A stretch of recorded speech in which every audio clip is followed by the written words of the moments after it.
going on, everybody? Welcome to the Six Rings Kane Show. Jazz Santana here, joined by Paul Austria and Danny Gillette, the usual suspects. What's going on, fellas? How you guys doing? Pretty good, pretty good. Chilling, We are chilling. back from our 3 hour bonanza this past weekend. I don't even want to call it a post game show, man. I don't know what the hell that was. That was a circus, is what it was. That was great, though. That was That was great. awesome. I Listen, love yeah, You guys everything. really met us, thank you who, for who we really are. Yeah, thanks for joining, for tuning in because we saw you guys, we see you guys, so thanks a lot for that. Look at Jock. Jock is still texting me, asking me at what time we start, as if we don't start every single week at 7:30. Unbelievable, Jock. Yeah, Jock, unbelievable. Anyways, guys, we got a lot to cover today. College football playoff rankings just came out as well, and somehow, some way, the Kings are still locked at number 10 while everybody else just jumps us. Although we put up a goose egg this past weekend against Duke, beating them 48-0. We did exactly what we needed to do against a team like that after a couple weeks off. Wake Forest decided not to play. And the biggest one, I think, well, I know Paul's upset about this one. I assume Danny is as well. Ohio State stays at number 4 as well. After what? They played, After what, not 3 playing, games? Yeah, after not playing, and now Michigan pulled an FSU now and is not playing Ohio State this weekend either. That game's canceled. So I think we want to start off with. I want to start off with that. I know we got a lot to cover. Blades as well, out for the season with a medical issue. We'll go over that as well as some recruiting news and some other things. But let's start off with the college football playoff ranking. Number 10, Miami stays at number 10 in the rankings, and Ohio State stays at number 4. Look, listen, this weekend, right? Texas A&M and Ohio State now have buys. Why not let them play again? Of course, they're not going to do it, but why not let them play it out and see what goes on there? Because that's the only way I want to justify Ohio State staying at number 4, because they've only played a few games, 2 or 3 games, something along those lines. They shouldn't be eligible for a college football playoff spot. I don't care how good, quote unquote, you are, because I'd probably say the same thing for an ACC team like Clemson, like Miami, Notre Dame, whatever the case is. Those teams are deserving right now. What do you think, guys, about Ohio State staying at number 4 and Miami not moving up either at number 10, with, of course, Iowa State jumping everybody at number 7? um, I'm honestly just more annoyed about the Miami situation. Just because the Canes could beat the 1972 Miami Dolphins, and they probably won't the spot at this point. So I mean, Iowa State had a good win against West Virginia. I think it was at home. I think it was like 42-6, something like that, which is a good win. It's a fair win, and West Virginia, in comparison to Duke, is better than Duke, way better than Sure. Duke. But it just, I don't know how they would justify them not only leapfrogging Miami, but leapfrogging Georgia and Cincinnati. I mean Georgia being ranked ahead of Miami is still also another weird thing. I mean, at least since he's undefeated.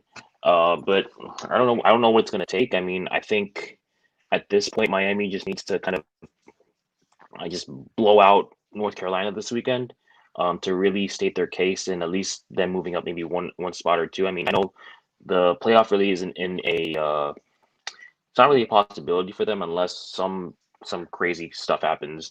But it's a really weird situation. And as for Ohio State, it's just like it's I don't want to say necessarily it's wrong, but it's just the situation that they're in now. It's just like is the Big Ten was like, okay, we're gonna play in the spring, and then they're like, oh no, if these other guys are making it happen, we can make it happen. And it's really put the NCAA in a really weird situation where like Ohio State probably talent wise is good enough to be in the playoff, but at the same time, it's still unfair to teams that have started play normally and earlier, and it's just like they're like the other like what A&M and Florida, they're just winning games. They're kind of just doing what they have to do. Yet there's still this weird conundrum in front of them where they can't. I mean, if Florida beats Alabama in the SEC championship, I mean they're in for sure. I Right. hope, hopefully, if everything works out. Shout out to Manny. But it's just it's a weird situation with that. I don't. It's sports now. It's just how sports is with COVID-19 kind of existing, but still, it's a really weird situation. Danny, I mean, going to you on this now. And you mentioned that Paul, Florida and Alabama have to battle it out in the SEC championship game. And even if Florida beats Alabama, I think we spoke about this past weekend. Alabama's probably still should be in, right? They're still one of the top teams Yeah. in the country. Let's be real, right? But the Yeah. thing with me is Ohio State and Iowa State. Iowa State lost a bad game at the beginning of the season, didn't they, Danny? Right? So They did, yeah. how our only loss comes against the number one team in the country at that point, Clemson, and we're essentially we're winning every single game, whether it's ugly or not, whether we've had some issues, and again we've had some issues with COVID restraint, with people, kids being unavailable. What's going on right now with the college football playoff ranking? What are they seeing in teams like Iowa State and even a two-loss team like Georgia, that Miami is not moving anywhere, right? They're staying at 10. Well, I think honestly, even though we won the first couple of games, wins against UAB, even though they're decent, and Florida State aren't necessarily going to move the needle. Now, do I think it's right? No. But, I feel like Miami should definitely be moved up a little bit, especially when you consider that their only loss is against Clemson. I mean it's Clemson. You're not gonna beat Clemson. Every day or more often than not. But for me, I'll be more interested to see with the Ohio State Michigan game canceled if that forces Ohio State to move out of the top four. I hope it does because I don't think Ohio State deserves to be there anyway. Yes, they have the talent, but they haven't played the right amount of games. But to be honest with you, I don't really understand why Miami didn't at least move up a couple spots at the end of the day. And even though I just mentioned about the first couple games hurting us possibly, you play who's on the schedule, and we've beaten everybody on the schedule.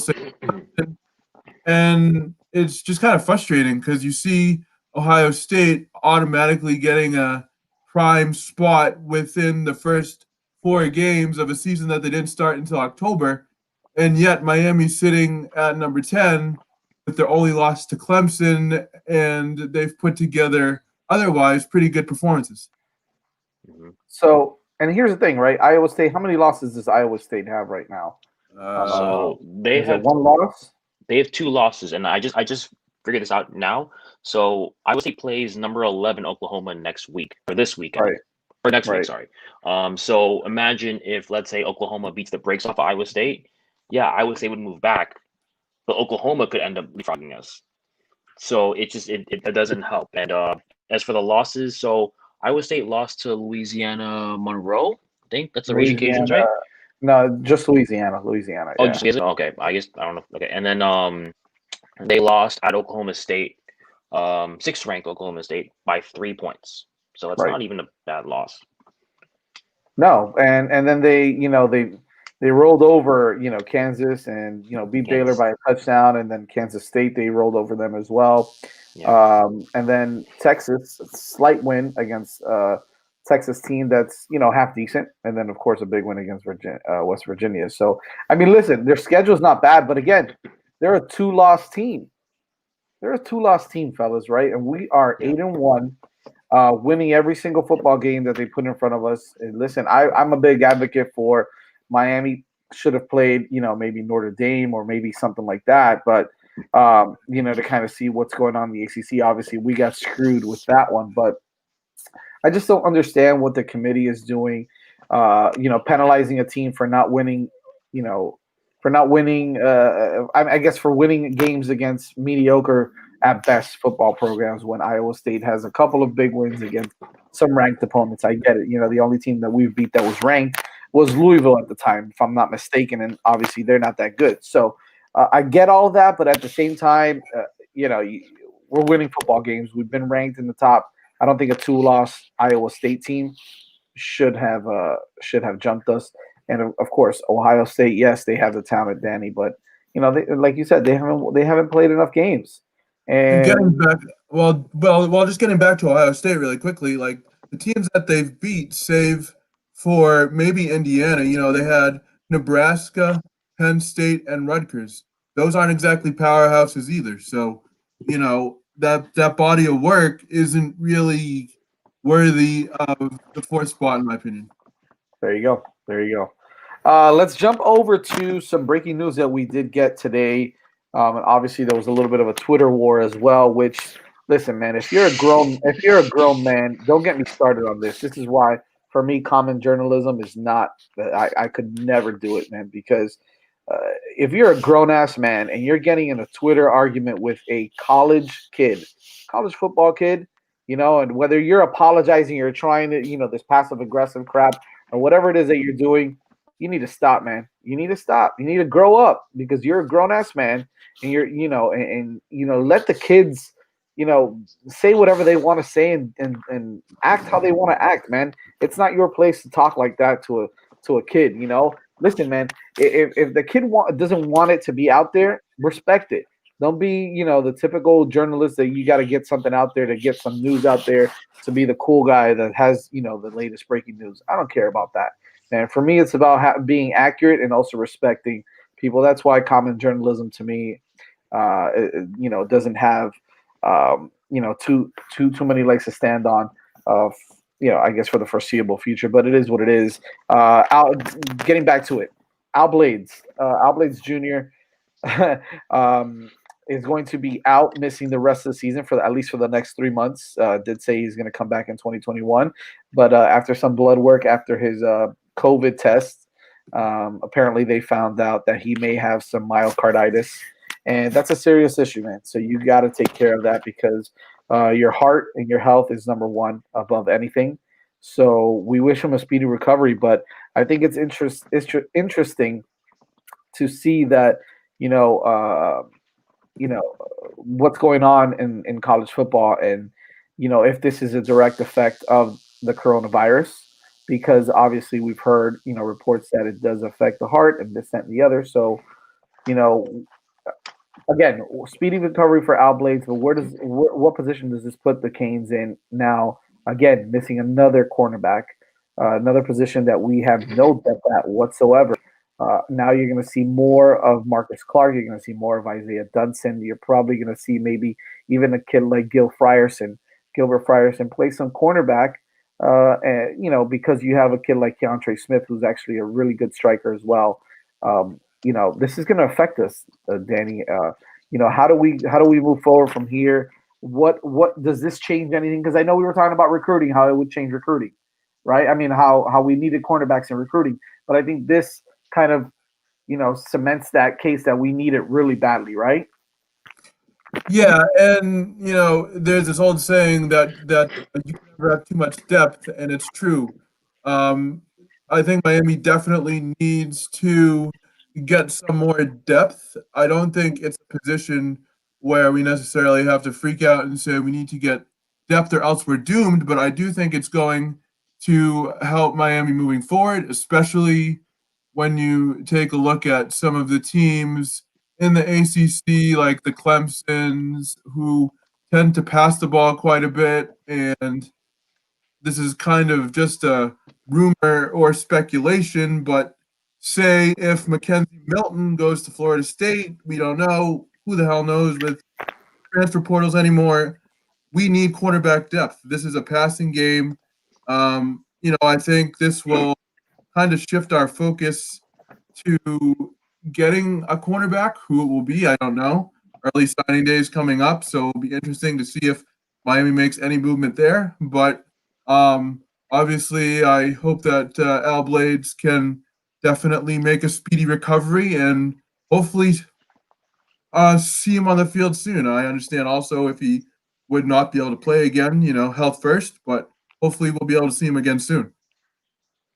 Yeah, Paul. I mean, look, listen. At the end of the day, these kids have to take care of themselves. But Manny Diaz and the rest of the coaching staff also now has to reevaluate. I think a little bit of their recruiting strategy. I'm no I don't know what's going on in those rooms, and I don't know what they're doing. But at the end of the day, they probably have to sit back and say, well, guys, I mean, we're thin at cornerback. We need to figure out how to get at least two kids in here on National Signing Day that are going to play that position and develop them. Because right now, I don't know. Yeah, he says he's going to be out for 3 months, but that's a serious issue. and you Yeah. really have to take care of that. So, who's to say? And like you said, Danny, he may just retire from football altogether, and I don't blame him. Yeah. So, Paul, Miami's going to have to do something on the recruiting end, and we could probably kind of segue that to recruiting and kind of figure out what's going on there because something's gotta pop up. There's got to be another kid that maybe gets on their radar, right? Oh, yeah, for sure. And I think that's one of the reasons why. I mean, I'm probably gonna talk about this later, but you guys saw Pat Payton, the defensive end out of Northwestern, choose Florida State over Miami, which kind of threw everyone off. I think everyone thought this guy was like a Miami lock. I mean, he already has like two or three teammates committed. But I think the reality was that Miami opted to kind of go away, or they kind of had other priorities. They kind of didn't feel like defensive end was that big of a priority over, like you guys, cornerback, even offensive line. So yeah, I think they're definitely going to go. They're going to be a little more aggressive in terms of recruiting cornerbacks now. There's a few names that I think there's a couple of names I think off the top of my head that Miami are still contention for. One is Damarius Mcgee. He was committed to Tennessee up until I think last week or something, and I think he has a top five out. Miami's in it. I think LSU might be the favorite right now, but I think Miami, from what I've seen, still has a chance. And another one who I think has kind of been relatively quiet lately has been Markevius Brown, the corner out of IMG. I think he's originally from Pahokee. He's still in Miami's top five. I think he's announcing. I think he's going to announce on the first day early signing day, from what I remember. I'm not really sure. So it's going to be very interesting, just because with I mean, luckily, I mean it's unfortunate that Blades kind of. I mean, there's a lot of good and bad you can take for this. At least Blades, personally for him, it's good that they discovered this issue, early before, God forbid, like something worse happens later on, and it just went undiscovered. It kind of reminds me of with Avante Williams and how everyone was so excited to see Avante this year, but they found something in fall, and he's missing the year. But I mean, this could potentially save his life, and I think that's way more important than football, as a whole, because I mean, you still have a whole life ahead of you now. But in regards to recruiting, I know Danny even mentioned a Nebraska guy who just transferred out, or he's in the portal at least. That's Ronald Delancey or Delaney. Yeah, Delaney, right? Lance. Oh, Delancey. look who decided to There's join us. Jock. So Unbelievable. there's going to be a lot of like I said, like there's early sign days a week from now, but there's a lot that's going to happen later on. That like it's not. Yeah, like there's really no point in speculating right now because there's so much that can happen, especially with no visits, no in-home visits even.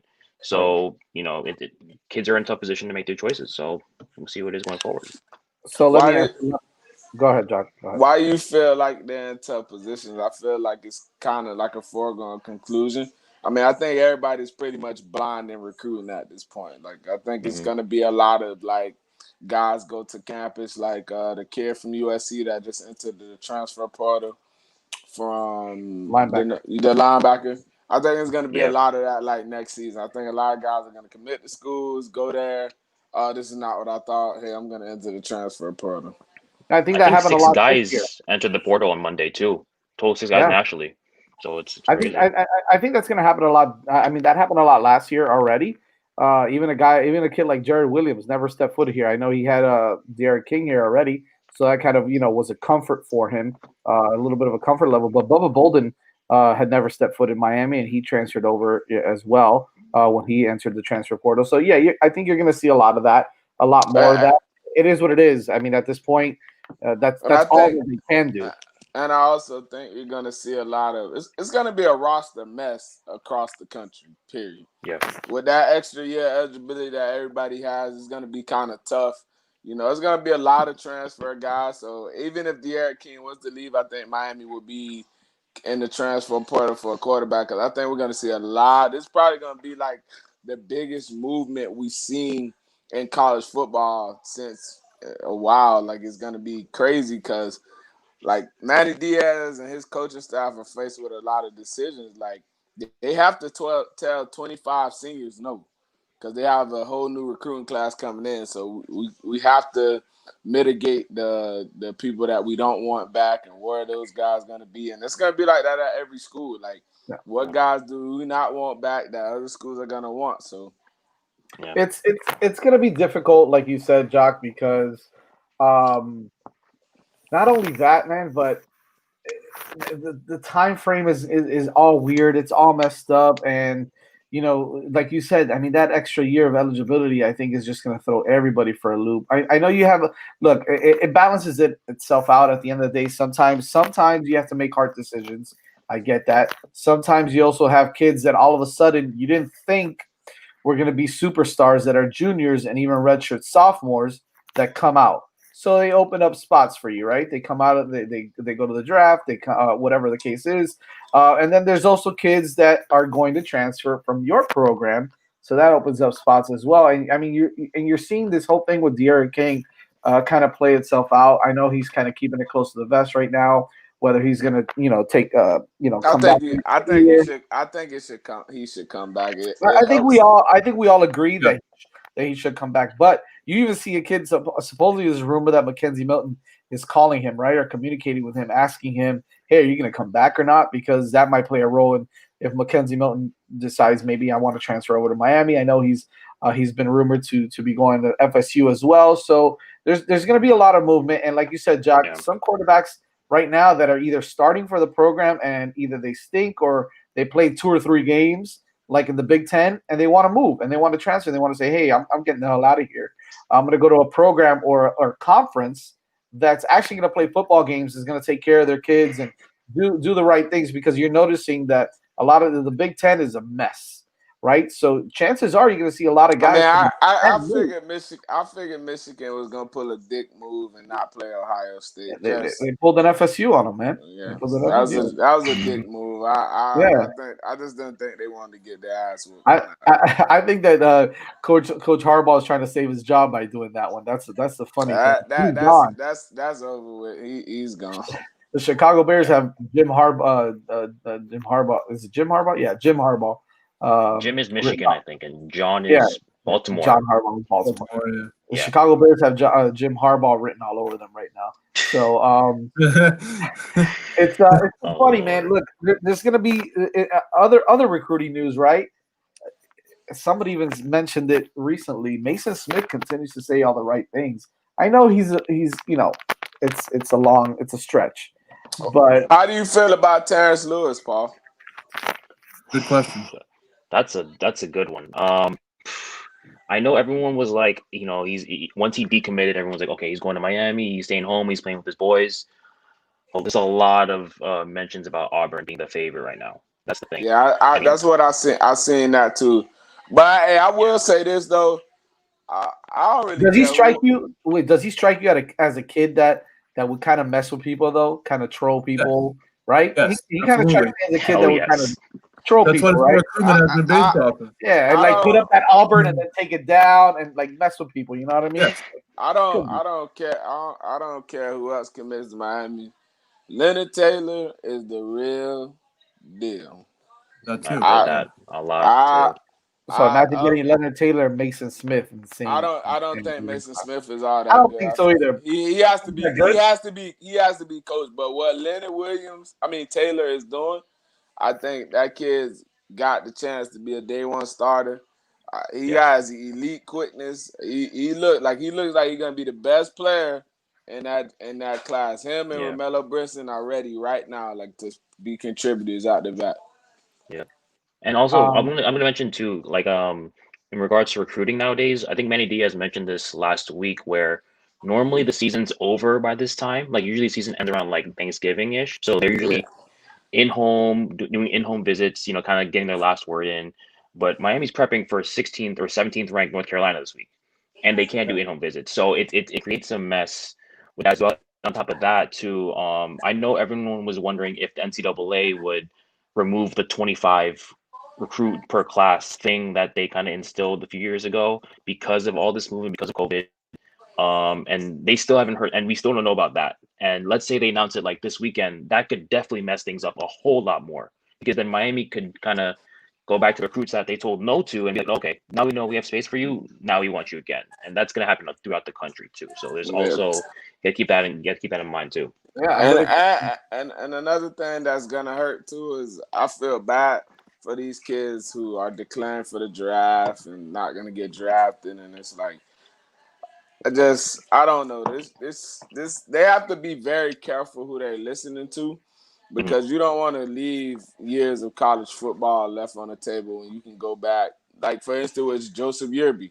Yerby came out after his junior year, and I just think that was probably one of the biggest mistakes he made in his life. Like, you know, he could have went back to Miami. Would it have been different? I don't know, but still, like, I don't see it wouldn't Miami have hurt him. Couldn't have hurt him. Do we have a guy like that this year who is like he should stay in school? And like I don't see it. I mean, Brevin Jordan probably should come back to school. Brevin Jordan could afford coming back, but I just think he's not going to. Yeah, I don't think he's coming back, you know, because he's probably gonna get a decent grade. I don't think he's gonna get a first round grade, but he's gonna get a decent grade. And Nesta, if Nesta, Nesta it's all up here with him, man. He's just so emotional and he's so like amped up always that. It could get the best of him, and he could think that he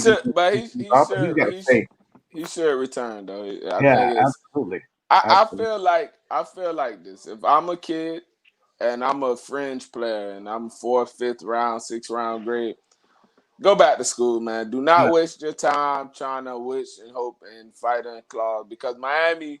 You go back to Miami, and Miami happens to go, 11-1 or 12-0 next season.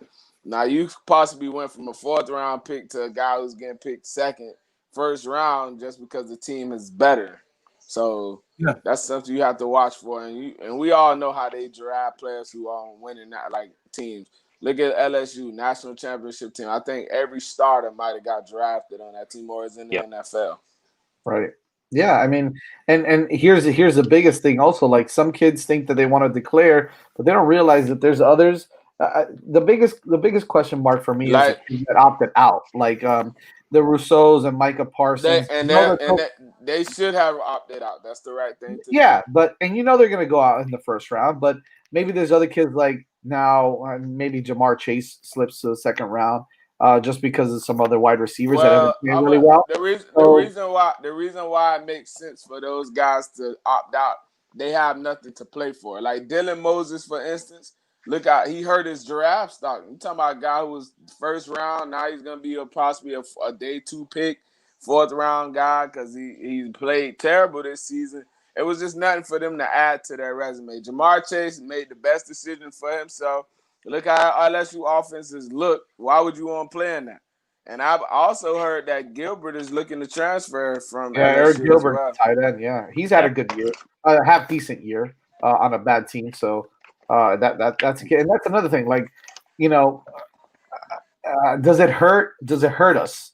Right? And I'm just thinking about the football program. I'm not thinking about, and I'm not saying that I don't think about the kids, but I'm not thinking about the individual players, on their own about them making their own decisions. But like, does Brevin Jordan, if Brevin Jordan comes back, does that hurt us with a guy like Will Mallory? Does he say, well, he's going to come back again? We all see. But you're nodding your head, but we all see that when Brevin Jordan comes back, Will Mallory disappears, right? It's obvious. So, and I'm not saying he's not that he's 10 times better than Will Mallory or whatever the case is, but it is what it is. So does Will Mallory say, well, if he's going to come back another year, then then does he leave? Those are kind of things that you have to. Will it affect the program? Maybe Dominic Mammarelli and Larry Hodges are studs. Maybe Elijah Arroyo, who's coming in, and Khalil Brantley are absolute monsters as well, which, by the way, Arroyo is a monster. I agree with you. I agree with you in the sense where if guys do come back, it hurts Miami in the recruiting game transfer-wise because they won't be able to add, the guys who they may be possibly to add. But that linebacker kid from SC, from what I've been reading, it's like he's a surefire thing to come to Miami. But I mean, Bubba Bolden said he's coming. Right? Bubba Bolden said he's coming. I'm worried that guy might see later because he hits like a truck. Like he hits so hard. Like I could not believe what I was watching. Like he's not afraid to lay his bottom line. He's good. He's good. I watched SC play like a couple of days ago. I was just like, this kid has some talent. Hey, what do you think about the Tate Martell? Do we think he leave? Oh my I don't. I think he's done. I don't think he's coming back. It wasn't your question, Jog. It was the fact that he's a joke. I keep forgetting that he's on the team. That's the bad part. Like I Well, keep he's forgetting not even that on the team right now. He's not on the team right now. He's actually not even. Well, yeah, that's true. So another question, Paul. How do you feel about our cornerback room? Where obviously the news with Al Blaze broke today. And if you would have been here on time, you would have heard him talk about it. It's all good. But You're good. obviously, and we didn't make the cut for Christian Covington top 5. If I'm not For mistaken. Marv Covington. Oh, the thing is, he wanted to stay home. That's the thing. That was kind of unavoidable. Like all those schools that you saw in the top 5 are all like Texas, Arkansas schools. So Miami really didn't have a chance, but it's out of their control with that one. But thing is, their depth I think is it's thin. But I think what did give me some hope was seeing Marcus Clark play, or at least get some good playing time. He played 6 snaps and he had 3 tackles. He was targeted only once, and if you guys saw that one time he was targeted, ended up in a pick. Yeah, like that guy, because he has experience playing receiver, that helped him a lot. You saw like he has ball skills. He has really good ball skills. And on top of that, this is a free year for him at that, so he's just out there playing at this point. Yeah. Another one that we could be looking at is another kid who said that the offer that came in from Miami today, or if it was yesterday possibly, kind of throws a curveball in the mix. Is Austin Barber? That big offensive lineman that was a Minnesota commit. He might be the reason. In Miami. Yeah, me too. I think what I've seen, he's the reason why Miami did not want to necessarily prioritize Peyton. Okay. Because they kind of felt like O-line was a bigger need, but Peyton, from what people have been saying, Barber is legit. And he plays for a football powerhouse in Jacksonville. He goes to Trinity Christian. You guys have probably heard that school plenty of times. Of course. And he's 6'7", 310. He's not going to be like a project kind of guy. They could definitely. Right. I mean, honestly, I'm not. He's a plug and play kind of kid though, because he's that big. He's got the size already. He's not like Chris Washington, who's 6'7", 260, right? He's bigger. You can't teach 6'7", 310 though. Yeah, no kidding. And I think Butch Berry was the O-line coach. I think Miami would take in like a lot of like project O-line where like they have they're tall, but they just don't have the weight. But now with this kid. He has height and he has the weight, so most of those guys that come from the upper areas in Florida, they be powerhouse guys already because they're country fed and they're just naturally big guys. So that's good for Miami. I think Miami's recruiting class, and I think we're probably gonna add Jake Garcia if we're not mistaken there. So I mean, just look about. Join the network, man. Join the network. On the network. DM Ethan directly. Yeah, DM Ethan directly. We might have to get some fan on here to talk with us, but really, so that'll be fun. We should do it. The OnlyFans. OnlyFans. Oh, there it is. Yo, Manny loves that. Miami recruiting class. This has a chance to be. Oh my God! Can I ask who made this comparison to? Who do you think did, Jakari? Who do you think did? Who do you think? Who do you think compared to Manny? That guy. You never even seen Johnny Unitas play. That was my point. Thank you, Jock. Thank you. I'm never comparing a guy I've never seen play. Bro, Johnny Unitas has the greatest thing ever. Bro, get off of him. I can't ever. So Johnny Unitas could hold all of your jocks, bro. But Kyle Trask can't, so shut up with that comparison. Hey, so do you guys see Jake Garcia signing next week, or he waits till February?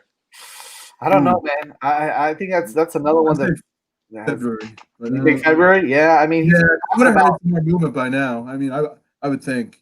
He's been talking about holding off, but then he's also been saying I just don't see how he doesn't go to Miami. And I see all those kids that are committed to Miami: Smith, Taylor, Williams, Johnny. The Brenton. Northwestern guys, they've been in his ear all the time Brenton. too. Yeah.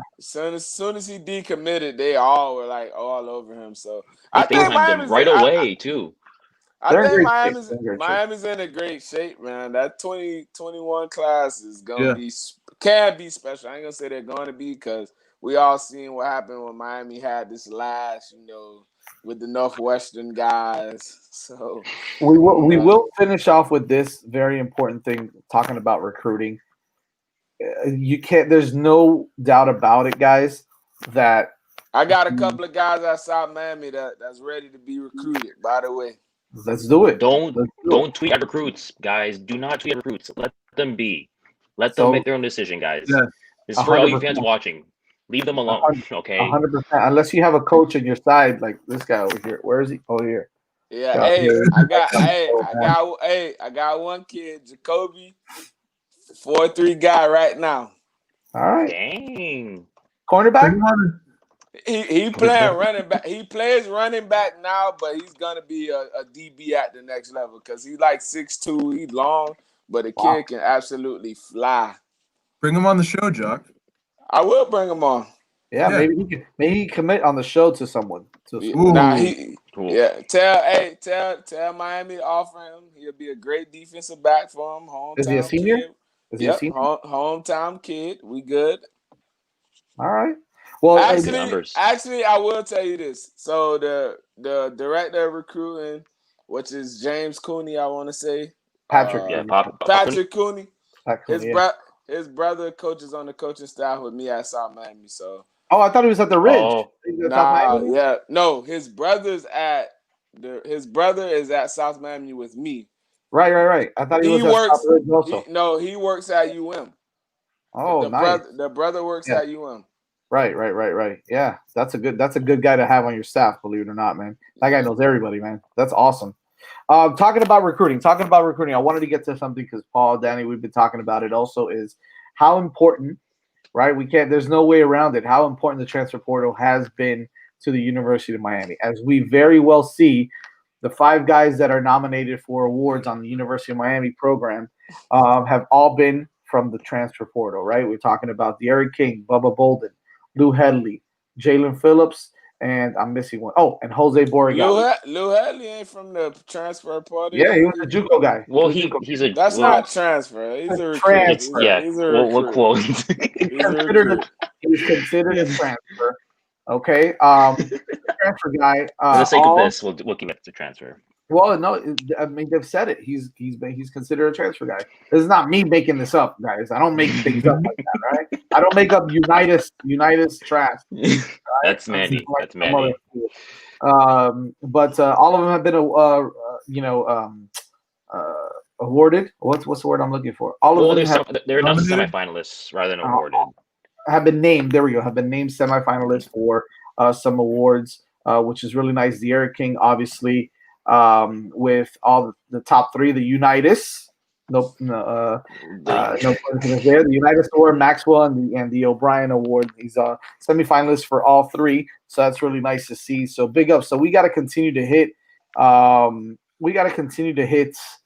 The transfer portal hard, man. We got to continue to hit that, and because we've obviously seen that it's been a great addition to our recruiting efforts, and especially now with everything that's going on with COVID, I think we have to continue with that. We are FSU without the portal. No, we're not. We're never going to be FSU. So stop. FSU just hired a new coach, and they're broke, and they're losing. So it's even if they wanted to fire any of the coaches, they're too broke too. They're in a it sucks, but they're just in a really bad situation right now. But when you it's embarrassing what's going on. When you recruit all freshmen, you're gonna expect to get your ass whooped. That's just how it goes. Yeah, they're just not doing something right over there. They're really messing things up. But anyways, guys, I don't know. I mean, listen. Oh, before we go. UNC this week, 3:30, Saturday football game on what is it on the ACC network again? ABC. Prime time. And on ABC, Danny, you get to watch it, man. Yeah. Herb Streak and Fowler on the call. Yes, sir. Me and Jock will be at the game. I think. No, we'll be there. Because I feel like we're the redheaded stepchild of 5 Reasons Sports over here. So, never get any love. But anyways, guys, let's see if we do a nice pregame show. We preview UNC next time around.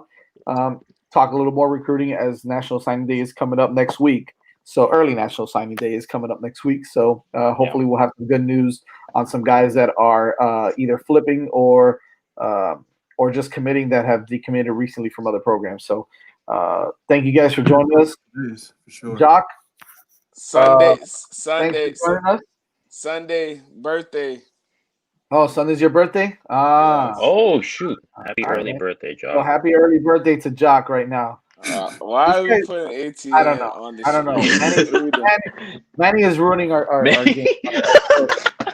I'm all for Fox coming to Miami. Just putting that out there. I'm all for Darren Fox coming to Miami. All right, Manny guys. likes pictures. They're easy to understand. See you guys later. We'll talk to you Hey. guys on the other side. See you later.